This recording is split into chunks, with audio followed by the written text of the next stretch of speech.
Welcome to Keith Bracey's In the Clubhouse, in this new and temporary slot just before the Speedway Tavern on a Thursday night. It's my penultimate show of the season. Good word that for a Thursday night, penultimate. Sometimes I think I've swallowed a dictionary, Chris. Penultimate, the one before the last one in plain English. Talking of swallowing dictionaries, which were invented not 30 miles from this spot in Lichfield by Samuel Johnson, the famous etymologist. It's another good word, isn't it? Which means wordsmith for the uninitiated and the great unwashed. Now, me and my mate Gareth, the Welshman, it's my best mate Gareth the Welshman, are going to a literary festival, viz. the Hay Festival, with our missuses on Saturday the 4th of June.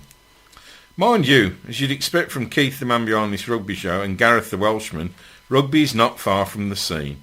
With me and Gareth going to hear Welsh rugby legend, not a word to be used lightly in this context, but this man is a true legend of the game of Rugby Union. Why, it's Phil Bennett, the imperious Wales, Barbars and British Lions ledge.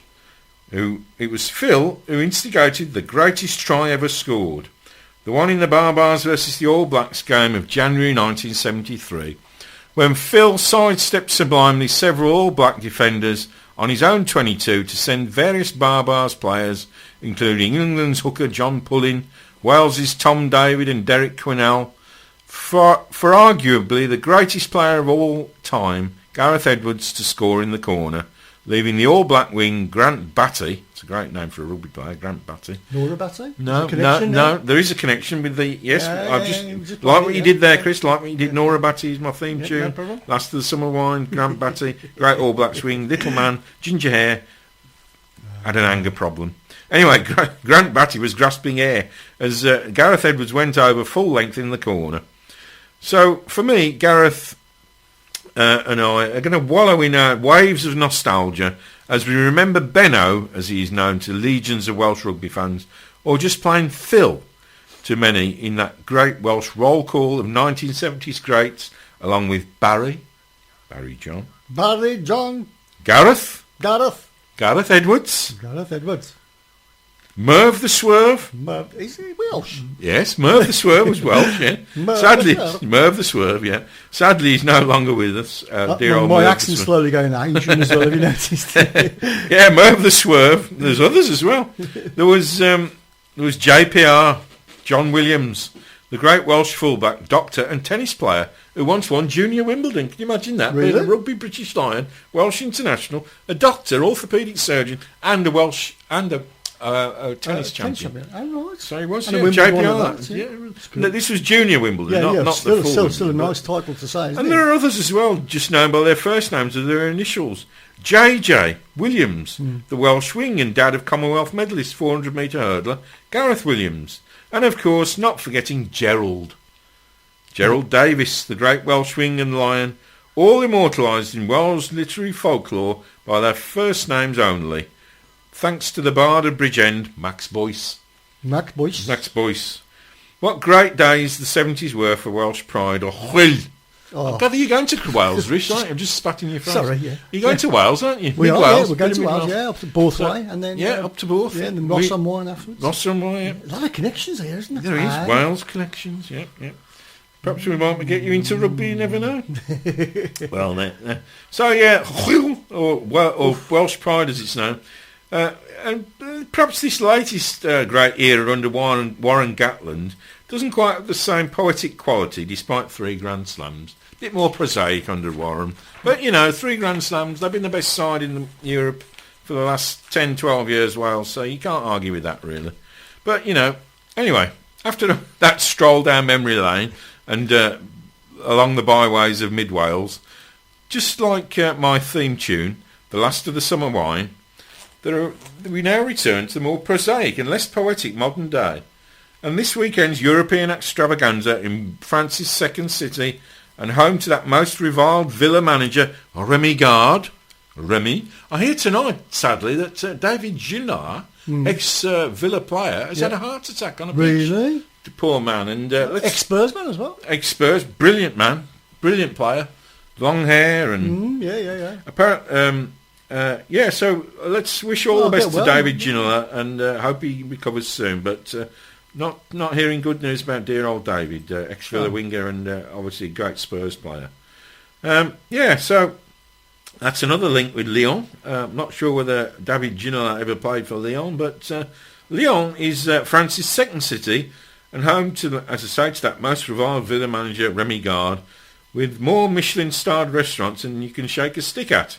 A bit like Britain's second city of Birmingham, of course, which has, at the last count, 5 Michelin-starred restaurants. Birmingham 5, Manchester 0. Now that has a fine ring to it, doesn't it? As the first city of the north, has 0 point Michelin-starred restaurants. Mind you, using that football analogy and a bit of Eurovision as well in there, 5-0 to Brum might come home to bite us on the bum, with the championship reading like the Midlands combination in football, with the Vile, the Blues, the Wolves, Derby, Forest and Nigel Clough's Burton Albion all playing there one another next season. So it's food. In food it's 5-0 to Brum. In footy it's 2-0 to the Manx, with City and United two of the country's mega clubs. This European rugby weekend, I should say, started on Friday night in Lyon's Grand Stade, which translates as Big Stadium. Give me Wembley or Villa Park any day, as stadium names go.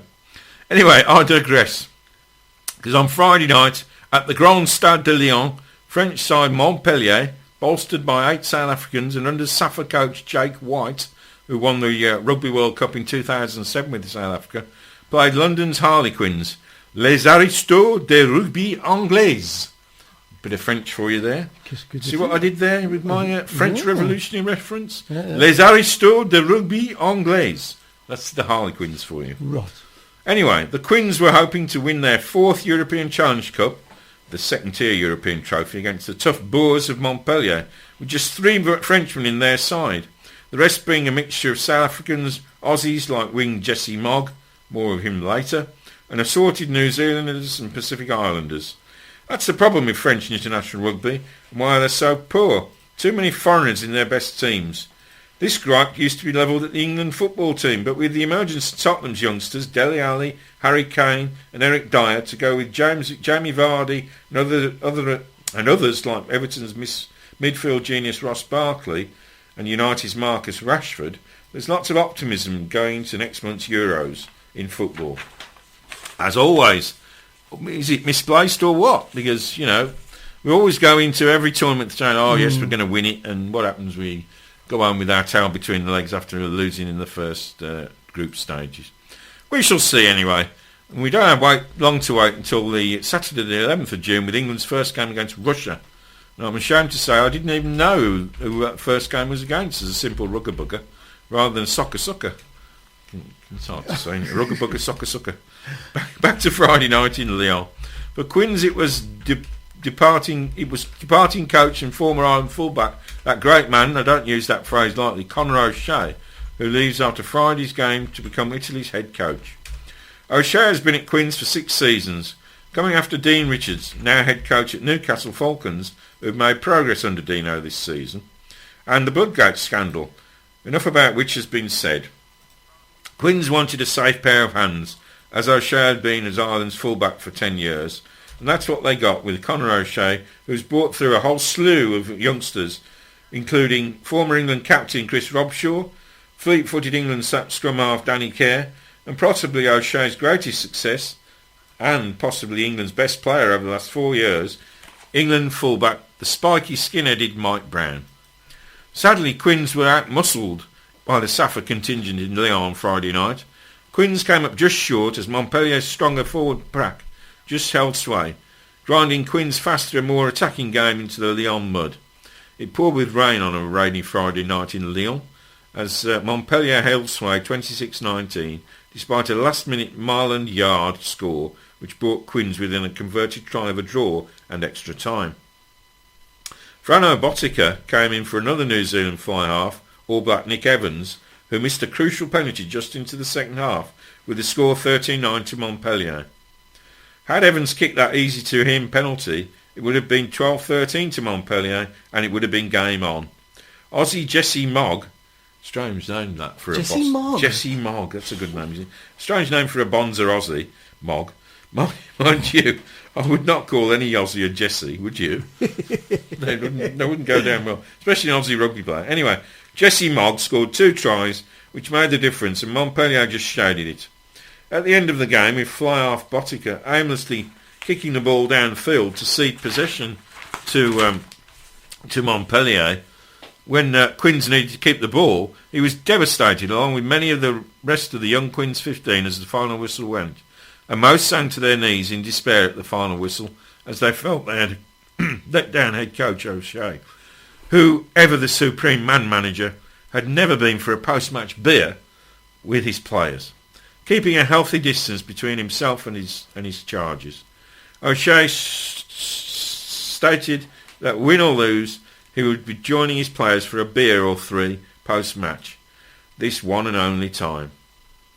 Sadly, it was only to drown their losing sorrows, which typifies Quins under O'Shea, serial underachievers. One Aviva Premiership and a couple of European Challenge Cups is scant reward for such an exciting group of young English qualified players as O'Shea had under his charge at Quins. If Friday night in Lyon was the hors d'oeuvre, then Saturday's a la carte menu at Racing versus England's champion club Saracens was the main course. If Saracens had won, they would become the only European Cup winners to go unbeaten throughout the tournament, with all of the previous winners to lose it at least one group stage game. The game was billed as the changing of the guard, with peerless All Blacks fly-half Dan Carter, possibly the greatest player of the modern era, unlike my greatest player of all times, Gareth Edwards, certainly last autumn's swan song for Carter, when he was the star in steering the All Blacks to their second World Cup in a row in England, was a great rugby moment. Sadly, he could not repeat his effort at 34. Perhaps it was a game too far, as England's tyro fly-half Owen Farrell outshone Carter, who should not have played in my opinion, as he was palpably unfit. And he didn't kick for Racing 92, and kicking is Carter's forte, as he holds the point scoring record in international rugby of over 1,500 points, beating Johnny Wilkinson's 1,300 odd points. In contrast, Farrell's kicking was imperious, as Saracens squeezed the life like some 15-man boa constrictor out of Racing 92, with the tactical kicking of scrum half and fly half combination Richard Wigglesworth, good name, and Farrell Jr. for Andy Farrell, ex-England coach, soon to become Ireland's defence coach, is Owen's dad. They both, Wigglesworth and Farrell, kicked Racing 92 to death, really, applying pressure with Saracens' Wolfpack defence, led by man of the match and Feck. Can I say that? Feck.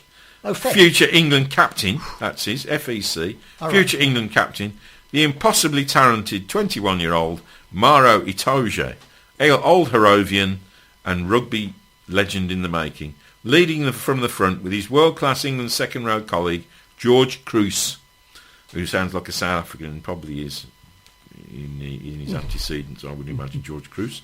Kruis, good English name that, not like Smith or Jones, is it? No, it isn't. George Kruis, also to the fore. In a tactical kicking battle, one for the rugby purists rather than a game to set the hearts racing, Sarries ran out the winners at 21-9, with Owen Farrell kicking all Sarries 21 points, with 7 penalties and not a single try scored, all in a game which was, as I say, not for the excited young England fan who wanted tries galore, but it was a masterclass by England's youngsters, orchestrated by Farrell and led from the front by Maro Itoje. Farrell's 23 and Maro Itoje is 21, so the future in England rugby is certainly bright, with these two youngsters in the side of the first English European champion since Wasps in 2007. Now, talking of Wasps, I wanted to Yeah, I was going to say, it's strange that they were still called Wasps, aren't they? The name hasn't changed. It's still Wasps, isn't it? It's always been Wasps. Yeah. They were London Wasps at one point, Wasps, but now they're based in Coventry. They're not going to call themselves Coventry Wasps, are they? But they're just called Wasps now. They're just called the Wasps. The Wasps. Because they sting you. But anyway, Wasps have shown their ambition, Chris, by... about a year ago, they had a rights issue in the city, and now they're one of the richest clubs in the land, richest rugby clubs in the land. And to back this up, they've signed a marquee player, would you believe? A bit like, it would be a bit like Manchester United signing Ibrahimovic, I suppose you might say. Right, okay. And they've signed an Aussie player called Curtly Beale. And they've made him their top earning player in the Aviva Premiership. They're paying him, can you believe this, for a rugby player, 750 grand a year to play rugby. Okay, that's a fair few. And he's on a 2-year contract. He's Curtly, dear old Curtly. He must be good then. Well, he is. He's damn good. Yeah. He can play fullback. He can play centre. He can play wing. He can play fly-half. He was a bit of a star for the Aussies in the last World Cup in England last autumn. He likes to drink though.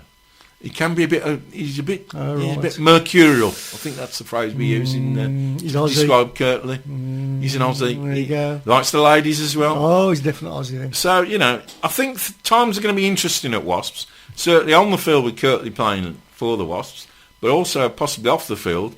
I should say, lock up your daughters in Coventry if you want to, lock up your beer as well. He likes to drink, does our Curtly. Anyway, just to go into this a bit more, they're paying Curtly 750 grand a year to play for Wasps.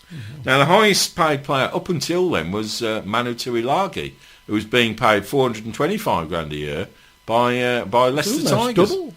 Yeah, well, he's a big player, and this shows Wasps' ambition. It's great for them to be in the West Midlands. They're one of the richest clubs in the land, as I say, if not in the land, in the world, really. Wasps, with this rights issue in the city where they raised about 17 million quid, if I remember right. Thinking back to the figures, that goes a long way. I mean, they bought the Ricoh Arena as part of that, and they're showing their ambition by signing Curtly Beale, who was, as I say, the star Aussie fullback in the last World Cup. And so I mean that for me, I mean, as I say, I'm a Moseley fan at heart, but my Premiership club is Wasps because they're just down the road in Coventry, and it's great for me to see Wasps showing this ambition, as I say. Now, going on to the Saracens against Racing 92 game, that game was the swan song of the European season. But next Saturday, the 21st of May, we have the Aviva Premiership playoffs, whereby Exeter are playing Wasps at Sandy Park in Exeter, and Leicester Tigers are playing the Saracens. Now, for me, as a rugby pundit, I would go with a Saracens-Exeter final, going with both the home sides. Leicester had a good season. They've come back to where they were a few seasons back, but they're not quite up there yet, challenging the Sarries, who have great confidence from winning the European Cup. But, as I say, Exeter Exeter and Wasps have played 3 times this season. Exeter have won twice and Wasps won once. And sadly, Wasps won in the European Cup to thwart Exeter, but that was a last-minute try, and I think home advantage will go to Exeter, and I think they'll defeat the Wasps, which saddens me as a Wasps fan, but home advantage counts for a lot in Rugby Union. So then that'll lead to a final the following weekend on the last weekend of the bank holiday weekend of May. At Twickenham, hopefully I hope Wasps get there, but I can't see it. I think Exeter will be playing Saracens. So Saracens have the chance of doing the double, winning the European Cup and winning the Aviva Premiership, which would be a great achievement for Mark McCall, the Saracens coach, who's been building slowly the club over the last 5 or 6 years. And as I say, the European Cup that Saracens won last weekend was the first time an English club had won the European Championship. Excuse my ignorance, but where are Saracens based? Hendon. Hendon. Okay. North London. Right, okay. And they play at Allianz Park, which is, would you believe, an artificial pitch. And they believe that rugby future is lying with playing on artificial turf. It's one of these 4G pitches, Chris. And Saracens are a very go-ahead club. They've got possibly England's 3 best players at the moment. Maro Itoje, who we've also mentioned, the Feck, the future England captain. They've got Billy Vunipola, they're playing number 8, who was the best player for England in the Six Nations just gone. And they've also got Owen Farrell, who is possibly one of the best kickers in the game at the moment, doesn't miss many. And as I say, he outshone Dan Carter at the weekend in the European Cup final. But those 3 players, they've also got Alex Good at fullback. They've got some great young players, say George Cruz in the second row. You know, George Cruz and Maro Itoje could already be putting their hands up to be British Lions second rows in New Zealand next year. Of course, we've got that to look forward to. But talking of tours to the Antipodes, that's a good word. Brilliant. The Antipodes. England are touring Australia this summer. And I see serial offender Joe Marler yesterday withdrew from the England squad. He may not have been in the England squad, but he withdrew from the England squad, citing that he needed a rest from rugby. Rugby is a very physical game, Chris. Yeah. And if you're playing it 10 months of the year, once a week, I reckon that an international game is like being in a car crash, physically. I can understand Chris Marler, Joe Marler, wanting a rest, but it may. I mean, for me, they get paid a lot of money, though, Keith. Well, not compared with footballers, It's Wayne Rooney gets paid 350 grand a week. Yeah. Curtly Beale's on 750 grand a year, It's a lot more than me and you. Well, absolutely. Rooney can earn that in 3 weeks, It's all relative, isn't it, Yeah, it is. But, for me, the fascinating thing about this summer's tour to the Antipodes by England is the clash of the Aussie coaches. Because England have got Eddie Jones as their coach, and he'll be pitting his wits against another Aussie coach, Michael Checker, who coached the Aussies to the World Cup final against New Zealand last October in England. And I'm sure Eddie Jones would love to put one over on Michael Checker. They both got losing World Cup finals on their CV. Eddie Jones lost his World Cup final in 2003 against the Clive Woodward when England triumphed over the Aussies down in Australia. And of course, Michael Checker was the Aussie coach when they lost to New Zealand last October in England. So, I'm beginning to sound a bit like an Aussie here in the cold. So that'll be a great sideshow to watch in this Aussie tour by England this rugby summer. Now, in my last show of the season on Thursday, the 2nd of June the 2nd at 7 p.m, we'll look at the Aviva Premiership champions who will be crowned at HQ on Saturday. As I say, Saracens must be favourites, and I'd like to tip the Saracens to win the Aviva Premiership, beating Exeter in the final. But there could be a few upsets along the way. But let's hope that we get a good game of rugby with a few tries, because we didn't get any tries in the European Cup final on Saturday. So let's hope that changes in the Aviva Premiership final in 2 weeks' time. Now that's about all I've got to say this week, Chris. So okay. We're almost there anyway. Yeah, so good stuff.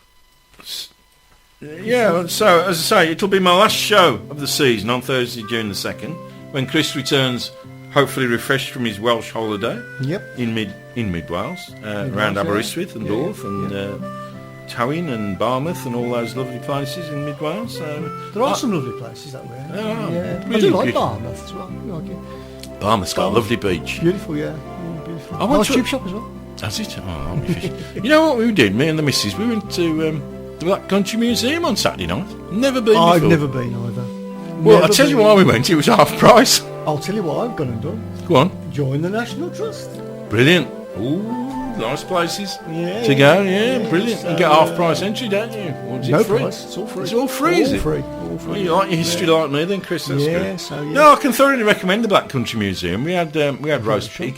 We had a Oh, pig, okay. a porky bap Yeah. with a bit of stuffing and a bit of crackling, which was nice, and a bit of cake. Mm. Nice bit of cake as what's his name? Peter. Peter. What's his name? The Bolton comedian. Oh, Peter Kay. Peter Kay. Bit of cake. Yeah. Bit of cake. Bit of Lovely, cake. lovely man. Lovely man. Cake. Anyway, so it's good night from me, and it's good night from him. Good night. Good night from Keith Bracey's in the Clubhouse. Good night, John Boy. Good night, Grandpa. Good night, Tim. Good night.